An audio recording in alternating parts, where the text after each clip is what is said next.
Actually, di ko alam kung saan ko hinagis eh. Isa pa sa mga routine ni Alamid na pwede nyo rin gawin sa mga aso nyo ay ipapasearch nyo yung bola sa masukal na bahagi ng lupa. So si Alamid ay, ang attention niya nasa akin. Okay, Alamid! Here!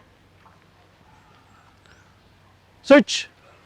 Yan, medyo mataas na yung sukal. Yan, ilong na ginagamit niyan. Hindi na yung gumagamit ng mata. Yes! Good dog! Okay. Dito, bibigyan mo ng himas. Yan, wag mo munang bibitawan yung bola. Wag mo munang kukunin yung bola sa kanya. Hihilain mo doon sa tali. Yan, para makipag-tug of war ka muna. Yan, then bibitaw ka. Aluid! Yes! Then, ganun ulit.